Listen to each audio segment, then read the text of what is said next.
আজ বানালাম ঝাল ঝাল বেগুন আর চিংড়ি মাছ আলুর ফ্রাই। তো এরকম একটা ঝাল ঝাল রেসিপি থাকলে বাড়িতে আপনি অনায়াসে ভাত বা রুটি বা পরোটা এর সাথে খুব ভালো জমে যাবে।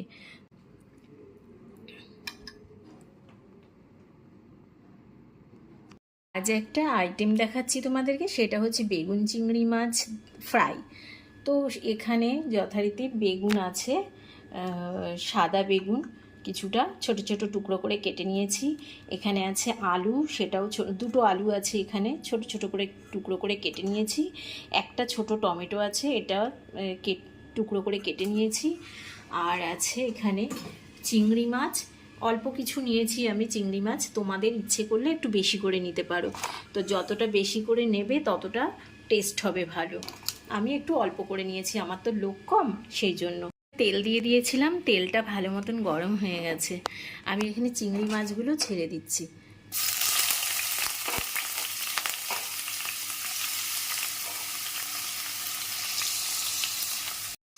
এর মধ্যে চিংড়ি মাছের মধ্যে একটু হলুদ দিয়ে দিলাম, একটু লবণ দিয়ে দিলাম। আলুটা আমার ভাজা হয়ে গেছে লাল লাল করে। আমি এখানে আলুটা তুলে নিচ্ছি। এর মধ্যে আমি এই হাফ চামচ মতন নুন দিয়ে দিলাম আর হাফ চামচ মতন হলুদ দিয়ে দিলাম। এবার এটা আমি ভালো মতন নেড়ে চেড়ে ভাজবো।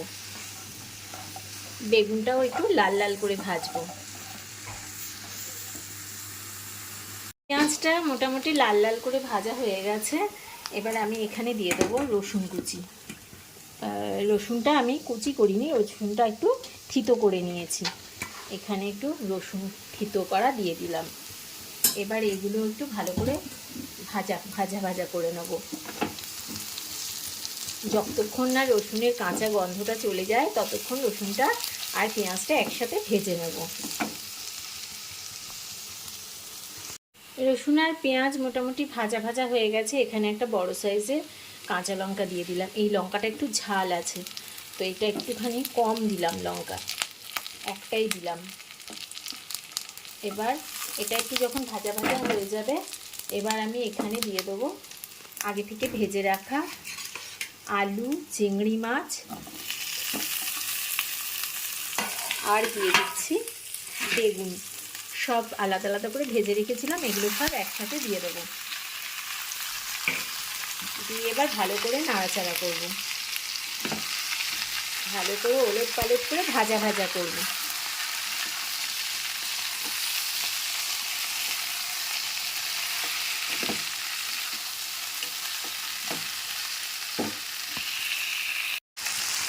যেহেতু আগে থেকে সব কিছু ভাজা ভাজা হয়েছিল, তো এটা আর বেশিক্ষণ সময় লাগবে না।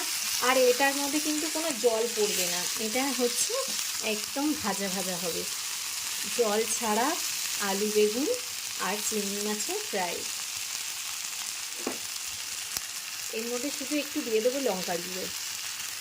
আপনারা যে যতটা পরিমাণ ঝাল খাবেন ঠিক ততটা পরিমাণ ঝাল নেবেন। আমি এখানে হাফ চামচ মতো লঙ্কার গুঁড়ো দিয়ে দিলাম।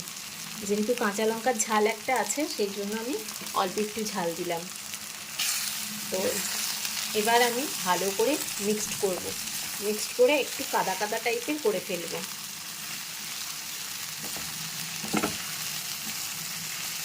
এই একটা ভাজা দিয়ে রুটি, পরোটা, এমনকি গরম গরম ভাতের সাথেও খুব ভালো লাগবে। খুব ভালো মতন নেড়ে চেড়ে এটা একটু জাল বাড়িয়ে ভাজা ভাজা করে নিয়েছিলাম। এবার আবার একটু জালটা কমিয়ে দিয়ে গ্যাসের ফ্লেমটা একদম লো করে দিলাম।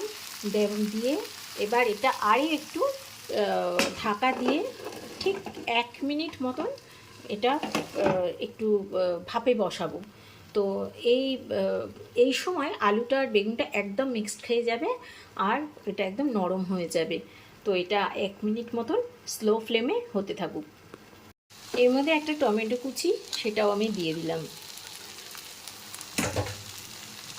বেশি টমেটো দিলাম না, কারণ টক বেশি হয়ে গেলে ভালো লাগবে না, তো সেই জন্য এখানে একটাই ছোট দেখে টমেটো কুচি দিয়ে দিয়েছি। এবার এটা এগুলোর সাথে মিক্সড করে আমি একটুখানি গ্যাস কমিয়ে বসিয়ে দেবো।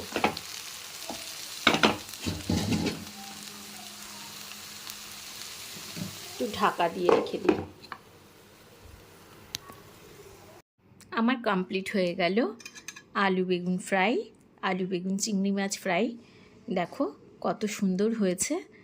আর এটা খেতেও, আমি খেয়ে একটু দেখি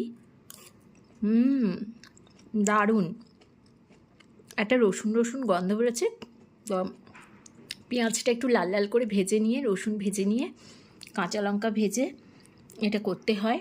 বেশ একটু লাল লাল ঝাল ঝাল, ভীষণ ভালো লাগে। চটপটা চটপটা একটা রেসিপি।